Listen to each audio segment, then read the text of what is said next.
Addunyaa kanarraa biyya daawwatamummaan ishee xiqqoo ta'e.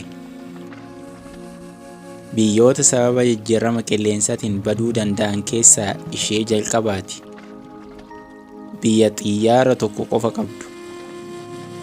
Biyyi tun eenyu isinitti fakkaatti?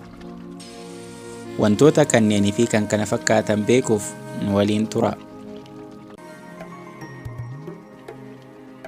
Hordoftootaa fi dhaggeeffattoota keenya qaqqaalii, nageenyaa fi jaalalli keenya bakka jirtanitti isin haa dhaqqabu. Kun Muraad Moo Productionidha. Maatii Muraad Moo Production ta'uuf mallattoo subscribe tuqaa. Addunyaa kanarratti biyyi daawwatamummaan ishee xiqqoo ta'e eenyu beektu? Namoonni hedduun addunyaa kanarra jiraatan waa'ee biyya garmalee xiqqoo kibba Paasifikitti argamtu Tuuvaaluu jedhamtu kana dhagaanillee arganillee hin beekan. Mirkaneeffachuuf muraasa haa gaafannu. Waa'ee Tuuvaaluu dhageessanii beektu? Deebiin isaanis kan akkana jedhudha. Lakki, tarii mana dhugaatiiti? Baandiidha? Gosa bineensotaati? Maqaa fiilmiti? Maqaa dhukkubaa fakkaata? Artistiidha? Isin hoo? Biyya tana eessatti akka argamtu adda baasuuf osoo yaalanii kaartaa irratti illee arguun rakkisaadha. Sababni isaa bal'inni biyyattii guutuun bal'ina buufata xayyaaraa Los Angeles dachaa 2 qofa waan ta'eef. Tuuvaaluun jiraattota gara 11,000 kan qabdu yoo ta'u, kan nama gaddisiisu biyyoota jalqaba sababa jijjiirama qilleensaatiin badan jedhamee amanamu keessaa ishee tokkodha.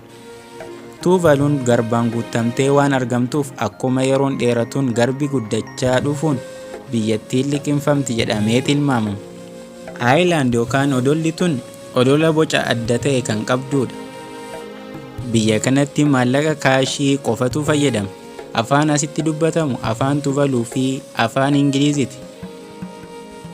Namoonni hedduun argitan kun tokko tokkoon isaanii daawwachuuf osoo hin taane UN waliin waan hojjetaniif as jiru. Mee hoteelli biyya kanaa maal akka fakkaatu haa ilaalu. Kun bakka simatamiinsaati.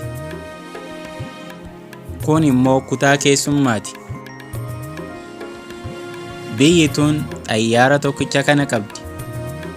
Innis takka erga asii deemee guyyaa 3 booda deebi'a. Namoonni baay'een isaanii nama achi daawwannaaf dhaqu ni ajaa'ibsiifatu. Sababni isaas namni daawwannaaf achi dhaqu muraasa waan ta'eef. Gaaffii akkana jedhu kaasu. Akkamitti gara kana dhufuu yaadde jedhanii si gaafatu. Uummatni biyya kanaa wayita biraan tartan harka isaa raasaa nagaa isiniin jedha. Jaalalaa fi kabajaa guddaa namaaf qaba. Biyyi tun akka malee qal'oodha. Bishaan mirgaa fi bitatti arguu dandeessa. Garbi ishee baay'ee qulqulluudha.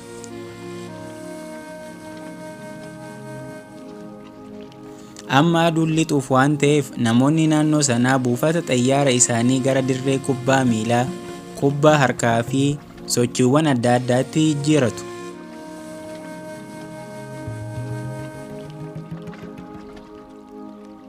Dargaggoon kun ani warra kiyya Tuuvaaluu fi Awustiraaliyaa irraa dhaladhe. Kanaaf as jiraadha. Ganama yeroo aduun baatu geenyee jirra. Bareedumsa ganamaa biyyi tun qabdu haa ilaalu.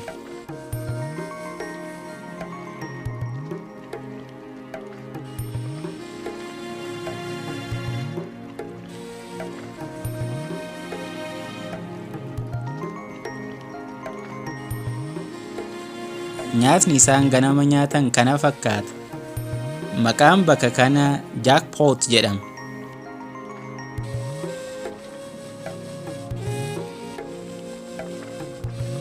Amma odola tokko irraa gara biraa bidiruudhaan baana. Kanaafuu Tuuvaaluun odola meeqa qabdi jechuu dandeessu? Tuuvaaluun odola 8 qabdi. Amma magaalaa guddoo kan taate Fuutsii irra jira. Jannata xiqqoo tan addunyaa fakkaatti. Biyyi tun addunyaa kanarraa bakka daawwataman keessaa irra gadi bu'aa ta'uu ishee amanuun kan nama rakkisuudha.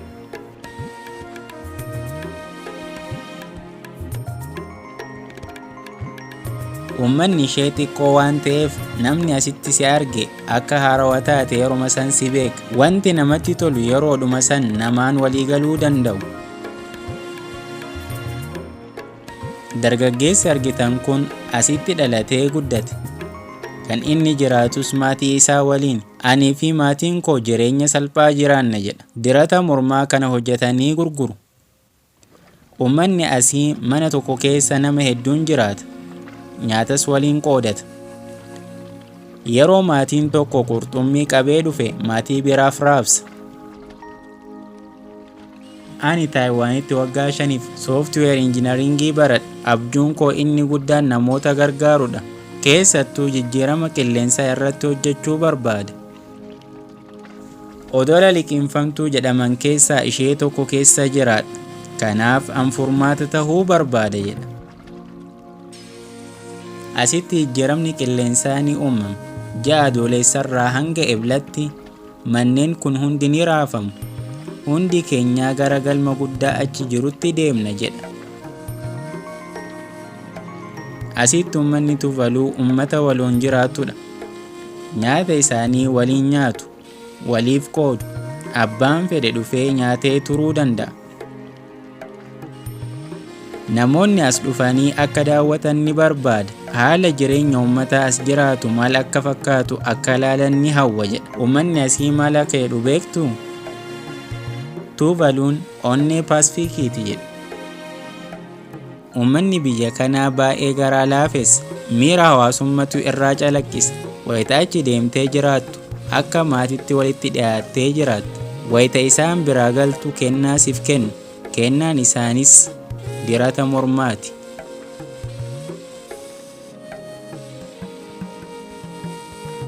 Hordoftoota keenya jaalatamoo fi kabajamoo kan isin waliin ture an Muraad Muhammad.